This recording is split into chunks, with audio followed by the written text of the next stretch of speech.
ကျောင်းရဲ့အသေးဆွဲကောင်လေးကအတန်းထဲမှာစာအညံဆုံးကျောင်းသားနဲ့ပဲပေါင်းတယ်ဒါကြောင့်မိန်းကလေးတွေအားလုံးအတန်းလစ်ပြီးစာမှုပွဲမှာစာရွက်အလွတ်တွေပဲအပ်ခဲ့ကြတယ်ဒီမိန်းကလေးတယောက်ပဲသုံးနှလုံးလုံးအတန်းထဲမှာပထမဆွဲခဲ့တာအားလုံးကတော့သူမကသူ့ပေါ်ဘာစိတ်မှမရှိဘူးလို့ထင်နေကြတာဒါပေမဲ့သူကသူမကိုလမ်းကြားထဲမှာပိတ်ဆို့ပြီးကျောင်းမလစ်နဲ့ရံမဖြစ်နဲ့ဘယ်သူနဲ့မှရီးစားမထားနဲ့ဆိုပြီးပြက်ပြက်တတသတိပေးခဲ့တယ်သူမဟာအတိတ်ဘဝကနေပြန်လည်မွေးဖွားလာတာကိုဘယ်သူမှမသိကြပါဘူးအရင်ဘဝကမတိဆုံးခင်လေးတင်မှာပဲလူမိုက်ကြီးဇီနီယန်ကသူမကိုတစ်သက်လုံးအသက်ထက်မကချစ်ခဲ့မှန်းသိခဲ့ရတာပါဒါပေမဲ့သူကကိုယုံကြည်မှုမရှိပဲအငင်းခံရမှကြောက်လို့ဖွင့်မပြောနိုင်ခဲ့ဘူးသူခံစားချက်တွေကိုတိတ်တဆိတ်ပဲဖုံးကွယ်ထားခဲ့ရတယ်သူမလေးဖြတ်သွားတဲ့အချိန်ကြာမှသာသူမဘေးမှာရှိနေပေးပြီး3နှစ်တိတိအကောင်းဆုံးပြုစုစောင့်ရှောက်ပေးခဲ့တာအခုတော့သူမဟာ secondary ဒုတိယနှစ်ကိုပြန်ရောက်နေပြီမို့သူ့အနာနီးစပ်ဖို့အတွက်သူမဘက်ကပဲအရင်စတင်လိုက်တော့တယ်ရှင်မတွေ့တာကြပြီးတော့ဝန်တယောက်အိမ်ပြန်ဖို့လွယ်အိပ်ပြင်နေတော့မှအတန်းကောင်းဆောင်လင်းရကရောက်လာပြီးသူမလက်မောင်းကိုတိုးလိုက်တယ်ဝန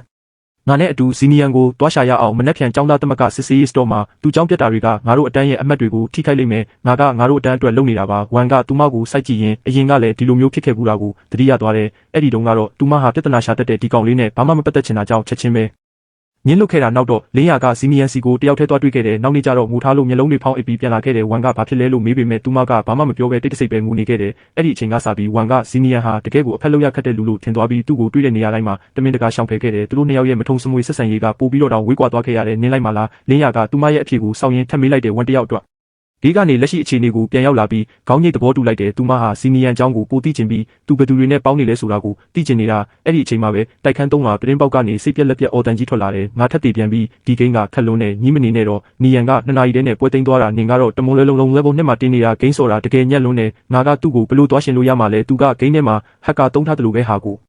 အခုပဲညနေ9နာရီရှိနေပြီနီယန်ကဘာလို့အခုထိမနိုးသေးတာလဲအေးလေညစာစားဖို့အချိန်တောင်ရောက်နေပြီငါအခုသွားနိုးလိုက်မယ်သူ့ရဲ့အစိုးမျက်နှာကိုမခံချင်ရင်တော့အဲ့ဒါသွားမလုံးနဲ့နီယန်ကသူ့အိတ်ခမ်းထဲလူဝင်တာကိုအမုန်းဆုံးပဲငါတို့တွေကဘယ်သူမှအဲ့ဒီထဲကိုမဝင်ဘူးငါကတော့မတူဘူးလေငါကသူ့ရီးစားပဲဥစ္စာငါကဒီမှာအမှုဆုံးမိန်းကလေးဖြစ်ပြီးနောက်ဆုံးတော့သူ့ကိုငါရီးစားအဖြစ်ရခဲ့တာနောက်ပိုင်းသူကငါအပေါ်အေးဆက်နေတယ်လက်တောင်မကင်ဘူးဒီနေ့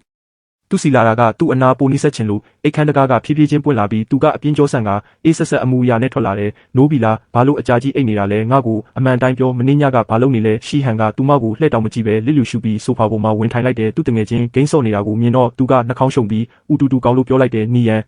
နေရောက်လာပြီပဲငါ့ကိုမြန်မြန်ကူညီပါဦးငါရကြတော့မယ်ရှီဟန်ကပေါ့ပပပဲဆော့ပေးပြီး9မိနစ်အတွင်းမှာပဲဂိမ်းကိုနိုင်အောင်ဆော့ပေးလိုက်တယ်နုလိုက်တာလို့သူကသူ့တငယ်ချင်းကိုစနောက်ပြီးပျော်ပျော်ရွှင်ရွှင်ပြောလိုက်တယ်ဂိမ်းဆော့တာရက်ပြီးစားဖို့သွားရအောင်မြန်မြန်လို့တနေ့လုံးဂိမ်းဆော့ထားလို့ဗိုက်စာလှပြီးငါတို့အပြင်ပြေးဖို့ဟုတ်ပေါ့တကယ်လိုအပ်တယ်လမ်းမှာဘာစားမလဲဆိုတာကိုပေါ့ပပပြောဆိုလာကြတော့တကားဝအပြင်ဘက်မှာမိန်းကလေး2ယောက်ရက်နေတာကိုမြင်သူတို့လန့်သွားကြတယ်မိန်းကလေး2ယောက်ကလည်းအံ့ဩသွားပြီးမျက်လုံးတွေဝိုင်းဆက်သွားကြတယ်စီနီယာကဝန်ကိုမြင်တော့ခဏလောက်ကြောင်သွားပြီးမှအေးစစ်ပဲမျက်နှာလွှဲလိုက်တယ်မင်းတို့2ယောက်ကဘသူလဲညစ်နေတက်ခေါင်ကြီးငါအိမ်ရှိမှာဘာလို့လာရက်နေတာလဲစီနီယ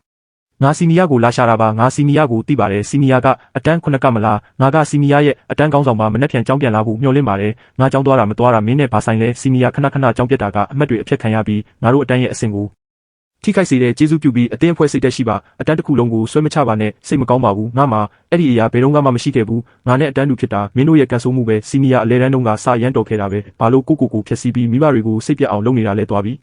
သူမဟာသူ့ရဲ့အထီးကိမခံဆုံးအားနည်းချက်ကိုတွားထိလိုက်ပြီးသူ့အဖေကလောင်းကစားအရန်လုပ်တဲ့သူဖြစ်ပြီးအလဲတန်းအောင်စားမှုပွဲတုန်းကသူတို့အကြီးအကျယ်ရန်ဖြစ်ခဲ့ကြတာအဲ့ဒီနောက်ပိုင်းသူ့အဖေကအိမ်ကနေဆင်းသွားခဲ့ပြီးဒါကိုဘယ်သူမှထုတ်မပြောရဲကြဘူးဒီအတန်းကောင်းဆောင်ကတော့ပြောစရာမရှိအဆိုးဆုံးအကြောင်းအရာကိုမှရွေးပြီးပြောလိုက်တာပဲကောင်းပြီလေငါတို့ဂိမ်းတစ်ခုစော့ကြရအောင်မင်းနိုင်ရင်မင်းပြောတာငါနားထောင်မယ်တကယ်လားငါစော့မယ်ဂရိတီရမယ်နော်သူ့ကိုစီကန်းလိုက်နာအောင်လုပ်နိုင်ရင်အားလုံးကငါ့ကိုအထင်ကြီးကြမှာပဲဝမ်းနေအရင်ပြန်နေတော့ဒီနေ့ငါနဲ့အတူလိုက်ပေးလို့ကျေးဇူးပဲ